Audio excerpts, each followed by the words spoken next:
Thanks so much. Can you guys hear me all right? Or great. So let me get my bearings here. So hi everybody, I'm David Palacios. I'm the head of sales for Squiz. How many of you actually know what Squiz is, who Squiz is? Raise your hands. Yeah, awesome. So I'll give you guys a little synopsis of who we are and what we do. We're a global digital experience platform company. We're actually one of the very first tech companies founded here in Sydney, Australia in 1998. Been around for 2 decades, have offices in the UK, the US, and obviously here in Australia and all the major cities. And we're going through a massive sales transformation. I lead the sales team for the northern region. So we split Australia and New Zealand in two, and that basically covers Sydney, Queensland, Northern Territory, and Canberra. So I manage about $34 million in business, renewals and net new business, and about 20 salespeople and 1 sales manager. So Sales Enablement is a massive passion of mine. I care a lot about it, but I was hoping that today I'm one of you, right? So although I am a sales leader, a salesperson, I really care about enabling sales enablement people to help us, right? And that's my little shtick is I think you are so critical for the success of organizations, and hopefully today you get an idea and some tactics of how you can best help us as sales leaders. Oh, great. So I find this, when I was doing research for this presentation, I found this really interesting piece of data, right? So that's $1 trillion. And I think it talks to a number of different things. And through today's awesome presentations, what we've probably realized is we're not actually doing a great job of using that $1 trillion effectively. So sales is so important in driving commerce and business today, but we're actually not doing a great job of making frontline salespeople and sales managers successful, right? And I think that's a big call out, and I'll hold a lot of accountability for that. We need to be better at making salespeople better, right? So I'm just hoping today we can cover off, am I doing the right thing here? Awesome. And by the way, sorry for the slides. You can tell a sales guy made them because they're absolute crap. It's not one of my fortes, but hey, I gave it a crack, right? So I'm hoping to give you guys some tactics of how to engage with your sales leader, what's important to me as a sales leader, what I want to do with sales, how you can engage me, what can you talk about, what grabs my expertise and my interest, and how do you enable the science to the art of sales, right? And that's a big question. Is sales science or is it an art? You'll probably figure out through this discussion that it's both, but it's something that's really interesting to me, and especially as we're getting more applications, more ability to get insights into what's happening in a sales cycle is becoming more science.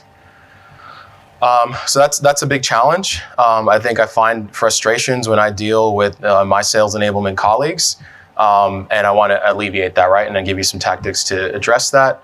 An objective is, help the discussion that's already been had. So obviously some great tactics, sales methodologies, technologies to enable you, but ultimately, how do you engage with somebody like me?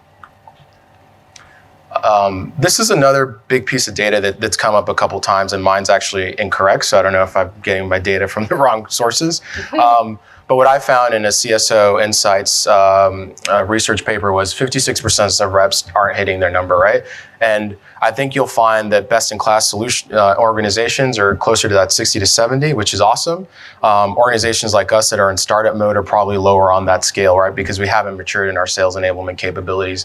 That's a massive call out. That really pisses me off, right? Because I think we can do a better job of enabling people to be successful. That starts with me as a sales leader. Honestly, I hold a lot of accountability to that, but I need to work with you as sales enablement professionals to drive that success for those frontline sales individual contributors.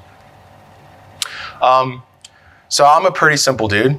You could probably tell from the accent I came from the US. I actually grew up in San Francisco, California, a little town called San Jose. Was born there in kind of the early stages of the tech boom and seen a couple different booms just growing up. But being a simple person and being American, I got to simplify things in the way I think. And this has really helped me in how we think about strategy when I'm in executive meetings or our board meetings. It's really about understanding, well, what's the focus? What are we trying to achieve?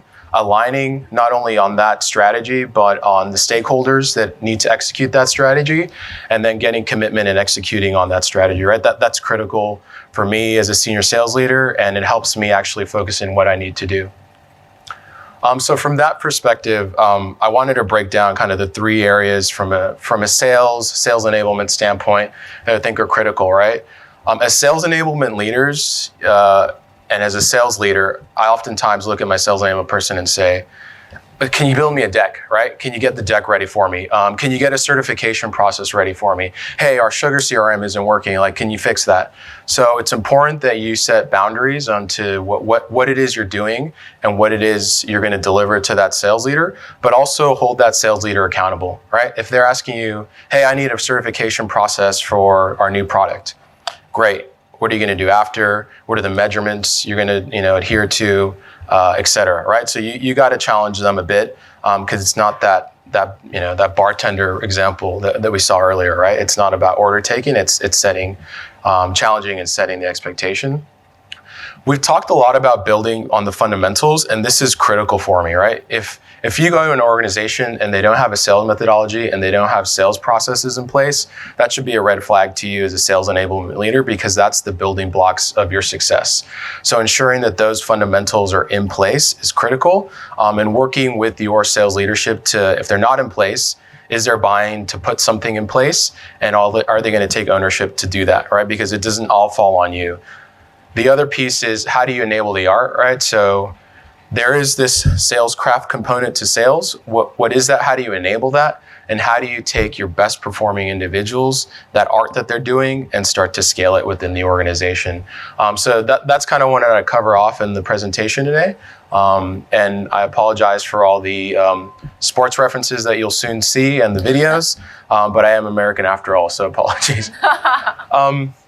So this is a really interesting quote that I saw as I was doing research about the genius in sales, right? So I think for a long period of time, 80s, 90s, it was all about, the lone hunter, even the early 2000s, that lone wolf, right? They're going out there, they're closing a deal, $1 million, $2 million, $3 million. But I think sales has fundamentally changed, and it's about enabling genius in an organization. And that genius doesn't come from one person, it comes from the collective. And this is a great example, a great quote from Deal Storming, which is a great book, around we need to bring that collective thought leadership across the business, from product, from marketing, from sales enablement, sales ops, to come into the business and help us close deals. When I was an individual contributor, I believed that there was people within the business and every single nook and cranny that can help me progress a deal. And I'm not the only one, right? It's a team effort. So you need to have that from your sales leadership, that you need to get the feeling that they want to collaborate with you, that they recognize it's not about them as an individual, right? Removing the ego, and it's about the team and working together to enable success and to enable the best outcome for that client. So going back to sort of setting the stage, setting expectations, we really worked as a sales leadership and an executive leadership team to really simplify what it is we do within the business, right? And this is a lens across sales and the people involved in sales.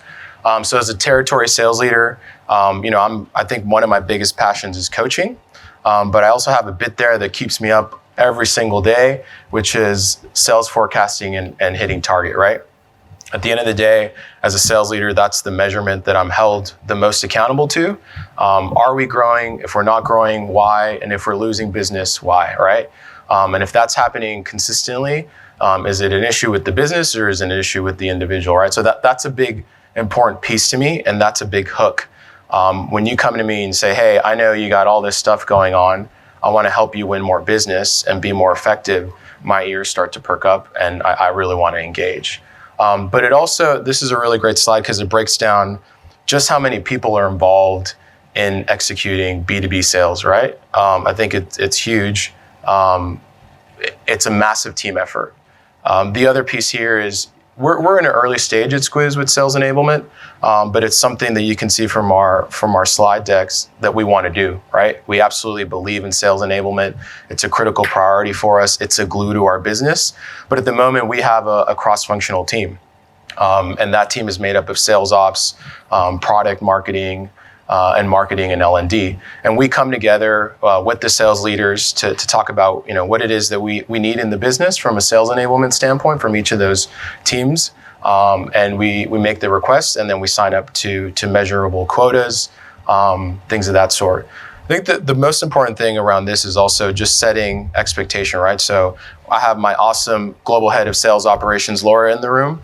Laura will tell you, she's the first person to tell you, I can be a bit cheeky. That's an Australian term that I love using. I like to ask for things, right? And I think sometimes Laura's leading sales operations globally, right? And I like to push the envelope and say, hey, sugar's down. Can you do this? Hey, I need this thing done in sugar, right? And that's absolutely not her role, right? She's at a very elite, senior strategic level in the business. And you got to be comfortable pushing back, and which Laura often does, which is great, which is awesome, because you need to be comfortable saying, nope, I'm doing X, Y, Z. I'm not, producing the decks or doing this other stuff, right? I'm a strategic part of the business. So we'll drop into the science. So does anybody know who this is? This is like a long shot, but no. So this is Bryson DeChambeau. He's 26 years old. He's a U.S. Golfer. He's won about 7 or 6 championships in a really short time. But he is pedantic about the science bit of golf, right? And I think golf is an interesting sport because there is tons of science involved, but it's also a really mental game, right? It's not really physical. If you hit the ball really, really hard, doesn't necessarily mean you're going to be successful. And Bryson spent a lot of his time focusing on the science part of golf. So I have a quick clip. Hopefully it works. And let's see.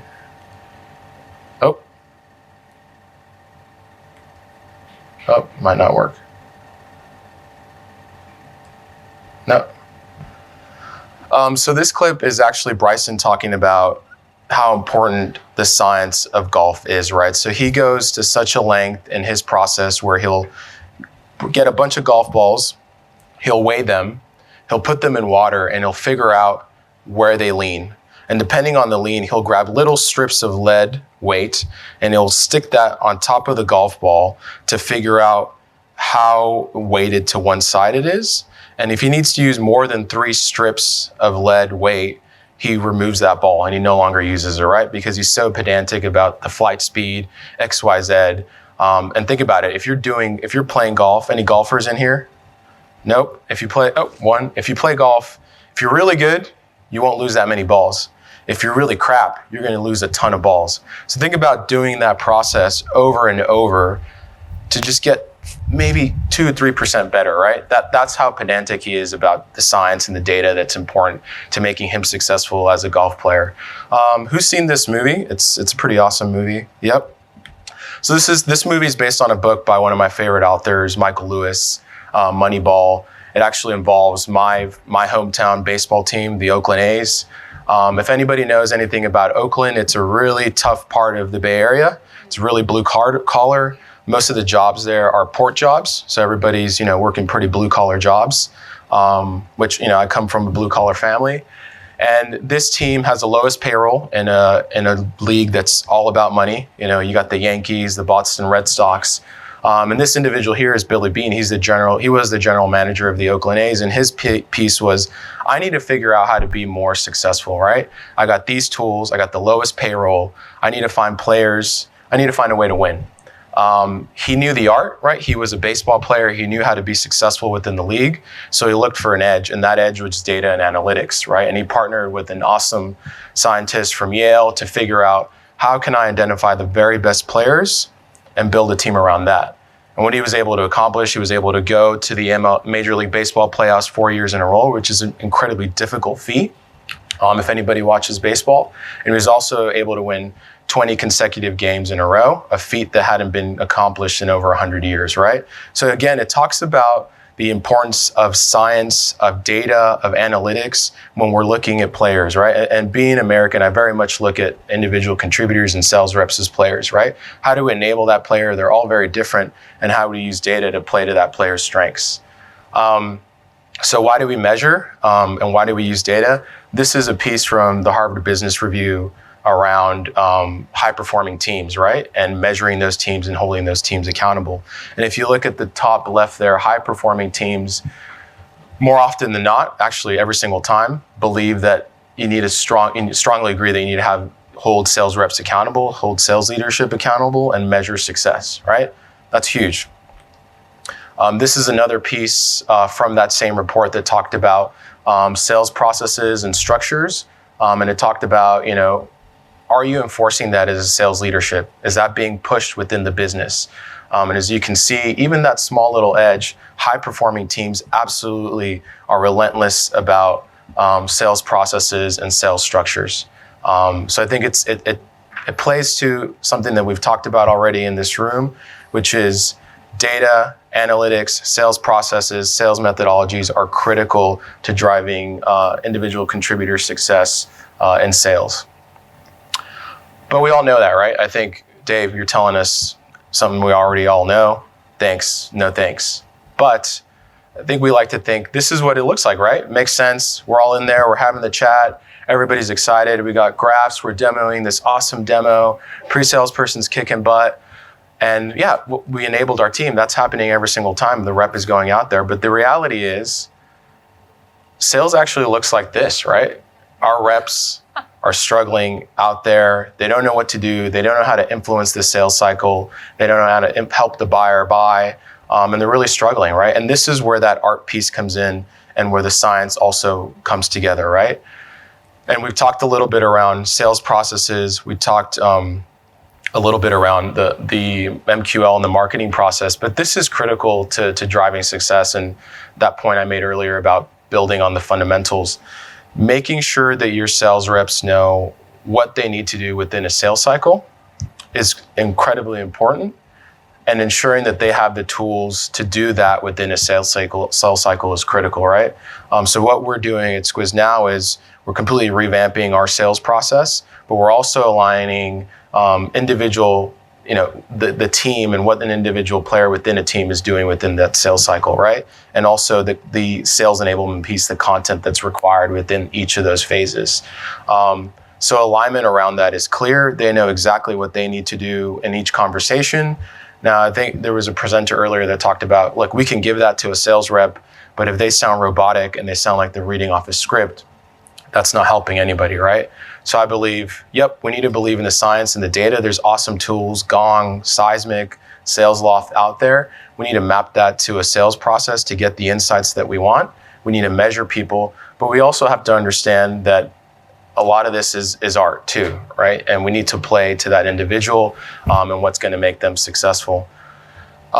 So has anybody seen this movie? It's one of my favorite sales movies. It's actually a movie called Tommy Boy. So the whole premise of this movie is there's a guy there, the bigger guy on the right. His name's Tommy. He's kind of one of these kind of rich kids. His dad owns a manufacturing organization that sells brake pads, but they actually might be going under. So Tommy, after 7 years of uni, decides, I'm going to go work for my dad. His dad says, you're a sales rep, go and sell these brake pads. So it's a trial by fire. He pairs him up with this accounting guy who knows the numbers, knows the technical pieces of what he's selling, right? So it sounds kind of familiar, current sales structure. And they go out and they try to sell. And the thing about Tommy is he's never done it before, right? So he thinks, I can't act like my authentic self. I just got to wheel and deal. And as you can see from this picture, the first goes of this aren't very successful, right? Whenever you got fires going on top of someone's desk, you're probably not going to get them to buy something. But really what ends up happening is through the coaching of David Spade's character, he's able to really understand, well, actually it's not about not being me, it's about being myself and being who I am and being authentic and really connecting with an individual. And that's really finding the art, right? Helping your sales reps figure out who they are, How do they engage a buyer? How do they connect with that buyer and build rapport with that buyer? So in this scene, I won't play it because I don't think it's working, but in this scene, Tommy is trying to buy some hot wings. The kitchen is closed. He's had a horrible couple weeks of trying to sell where he hasn't closed anything. So he's just had it, right? And he just starts talking to this, it's a really, really funny clip. He starts talking to the waitress and just starts freaking out, starts talking about a sale, and he uses his piece of bread to talk about the sale, and he just rips it, right? Just rips the piece of bread. He says, I killed my sale. And the waitress says, boy, you're sick, right? But he connected with her, right? And she said, look, I'll actually go back and figure out how I can turn the kitchen on for you. And it's that first aha moment for that very new seller where he realized, look, I can actually do this. I feel confident. I've been supported. And now I'm ready to really open up and be who I am. Let's see if that works. So we'll go back to this slide that I had earlier, which is around the focus, align, and execute. And I think this kind of brings it all together for me. We're going through this process now, right? So we're getting a new product out in the market. We're getting excited about that. So we're having a bunch of strategy meetings, right? Who are we selling to? How much of these things are we selling? What's the messaging? Is there an addressable market there? And that's happening at an executive level. Then we're quickly going into planning, right? So we use a system called OKRs, so objectives and key results. And those are at every single level, right? So executive, then we have management, and then we have execution levels. And so we're using that to quickly iterate and quickly understand from the market what's happening. Is this messaging working? Is it resonating with buyers? And then execution, right? So I think if you look at your planning, you're getting ready to get this product out on the door, and then you quickly go into execution mode, and that's when it all comes together, right? How to sell decks, the mega decks, the certification processes, enablement of the sales leader. That's huge, right? I mean, I get pulled and dragged and taken all over the place as a sales leader. One of the big things that I think is a gap in many sales organizations today, and there's tons of thought leadership, is how do you enable me as a sales leader, right? I need coaching, I need support as well, because ultimately I need to drive what we've learned as a sales enablement group into these individuals and use the carrot and stick to make sure it resonates with them. I think, and ultimately, hopefully that leads to happy clients and leads to dollars and growth within our business.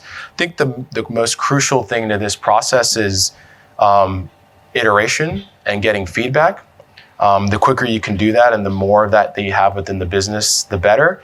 And it's been said before in today's presentation, but you as sales enablement leaders are at the crux of that feedback, right? Because you cover so much of our business. You cover marketing, you cover ops, you cover L&D, that it's critical for you guys to get that feedback and take it throughout the organization. We're big believers in that at Squiz. We're trying to open up more and more feedback channels so that happens, and we become better and we can iterate and get better outcomes for clients. And hopefully if you do all this, you got some happy campers internally and your sales team. So those on the left, that's a great breakdown of the diversity within our sales team. We have, our deals desk, which actually books our deals and manages them. That's Georgia. We have David S., who's one of our AEs for the northern region. We have our inside sales guy, Ryan. We have another inside sales guy, Harry, and an account manager, Angus, right? And these are all, one of the big things that I implemented as a collective within Squiz was celebrating wins, right? Everybody wants to celebrate or win. So we put this thing up called the deal wall. So everybody goes up there once a deal is done, they put their name, they put the deal that they close, and they ring a gong. And everybody claps for them in the office. So that's massive, right? And that goes back into being your authentic self and feeling like the team is here to support you and celebrate your wins. And then the picture on the right is one of our BDMs for our federal accounts in Canberra, because I think it's a great picture of what sales kind of is, right? It's a guy he's not even sitting in the couch, he's sitting on the armrest, like looking out into the distance, but he's having a conversation with the buyer, right? And he's, coaching them and taking them through that. But those are the people that you guys ultimately help and enable and support. And I'm incredibly grateful for that. So hopefully you guys have gotten something out of the session today. What we covered, right? The importance of setting boundaries, setting expectations, and holding your sales leader accountable. The importance of making sure that there's fundamentals there, and building on those fundamentals and leveraging them, and enabling the art, right? So there is definitely an art. Science is becoming more prevalent in sales, but there's definitely is that art, and how do you support that? So that's my shtick. Yeah, I don't know. That's Thank it. you. Yeah. We're done. No, done. Come back. We have to answer questions. Yeah. All right, questions in the room.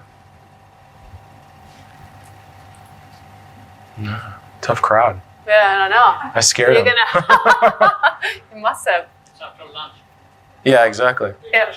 We have a lot of reliance on sales leaders to coach our sellers. Yes. How do we ensure that sales leaders are also up to the mark on the new sales processes, the data, the science, and the art behind it? They can be better effective coach. I think something that we're big believers about at Squiz is leading from the front. So absolutely taking those sales leaders through the same process that you would your individual contributors. So making sure that they're certified on the products, making sure that they're certified on the talk tracks, and measuring that. I think the other piece as well is, this is a big open area, right? There's not a lot of science yet around how do you coach and enable effective sales leaders. So you have to be there with them, right? As a sales enablement professional, you should go out with them when they go to client meetings, see if they have the capability to, build rapport with the client. And also when they're having one-on-ones, ask, hey, can I be part of your one-on-one? Are you actually doing what you need to do within that one-on-one to be effective? So hopefully that's helpful, but there isn't a process or anything that we adhere to outside of ensuring that they also lead from the front and go through the same process that an individual contributor would. Well, David, obviously you're super passionate and you see that value in sales enablement.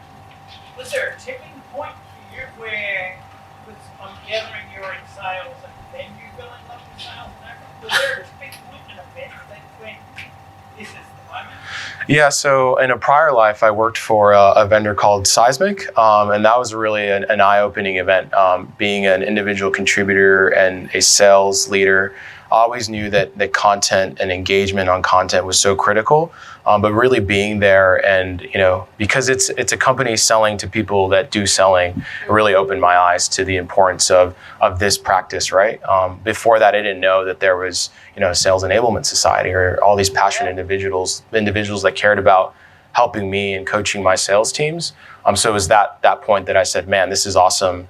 And anything that I can do to enable that group, I have to, right? Because ultimately it'll make my reps better and make me better as well. Awesome. Thank you. any other questions? No? Well, Great. you're off the hook. Thank you. Thanks, guys. Thank you.